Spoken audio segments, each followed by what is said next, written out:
वात्सल्यं यदि सततं प्रवर्तयेथा भूतानामि करुणा विशारदा निसंगो हृदि नितरामपि स्वशक्त्या लोकानामुपकृतये घटस्व वेद्वम्। 53वां श्लोक। वात्सल्यं यदि सततं प्रवर्तयेता भूतानामिह करुणा विशारदा सन् निसंगो हृदि नितरामपि स्वशक्त्या लोकानामुपकृतये घटस्व वेद्वम्। यदि करुणापूर्ण हृदय के कारण तुम प्राणियों पर वात्सल्य रखते हो तो विवेक वैराग्य आदि के बल से सदा निसंग रहकर आसक्ति रहित रहकर लोगों का उपकार करो। श्लोक नंबर 54। नैतस्मादधिकमिहास्ति विद्वदर्हं विद्याभिर्य उजनता तमो निवर्हः क्लिश्यन्ते ननु जगतां कृते महान्तो दृष्टान्तो मृतकिरणादयस्तवामि।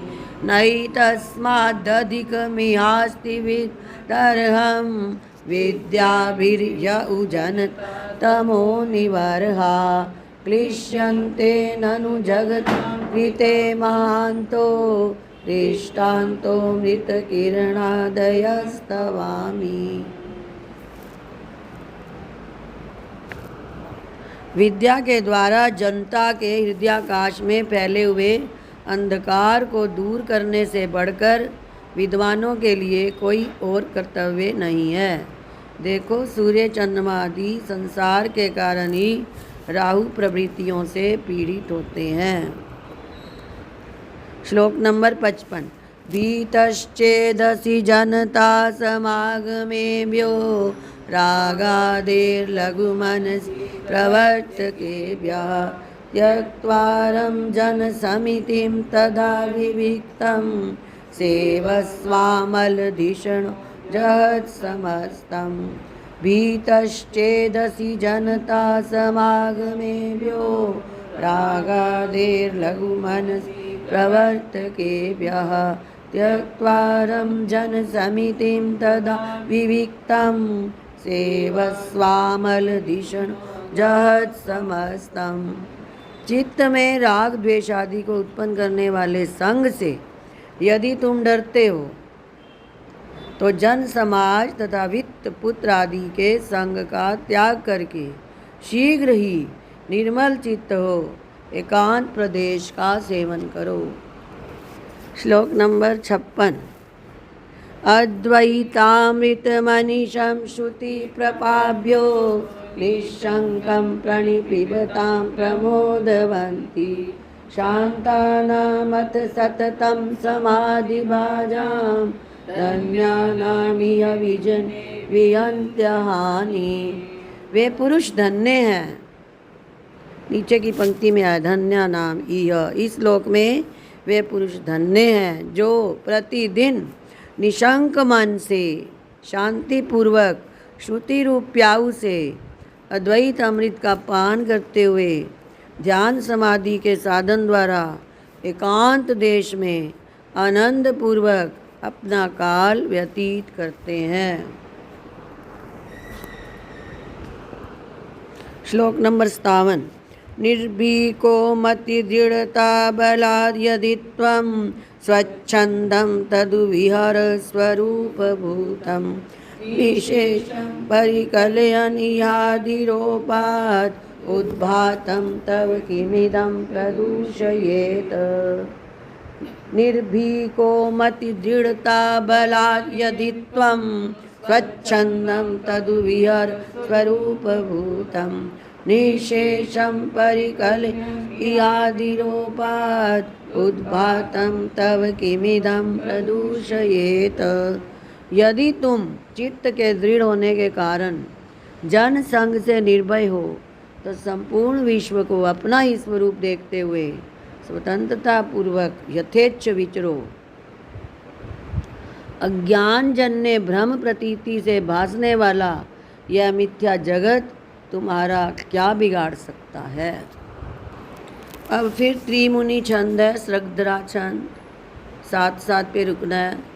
रागः क्वावस्थिता स्यात् मयि विबलतम सन्निवेस्मिन् या त्वेषा रागरेखा स्फुरितपरितता शक्रकौदण्डतुल्या सा भ्रामे स्वान्तखण्डे विलसतु सुतरां मेघसंसर्गशून्ये गोदृक्तिः का परिक्तिर्गगन इव मयि स्वान्ततोऽत्यन्तदूरे रागः क्वावस्थिता स्यान् मयि विमलतम क्षीणभासन्निवेस्मिन् या त्वेषा रागरेखा स्फुरितपरितता शक्रकोदण्डतुल्या सा भ्रामे स्वान्तखण्डे विलसतु सुतरां मेघसंसर्गशून्ये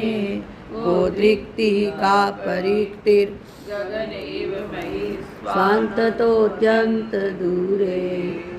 आकाश के समान अत्यंत निर्मल और सर्वदा असंग मुझ में राग किस प्रकार रह सकता है। जो बिजली की चमक के समान राग की रेखा दिखाई पड़ती है वह मेघ रूप अंतःकरण में स्थित है, सो उसका धर्म होने से सदा उसी में रहे।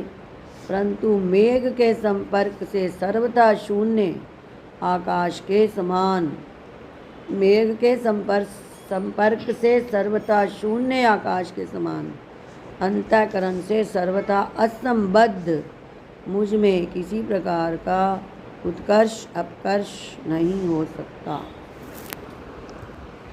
श्लोक नंबर 58।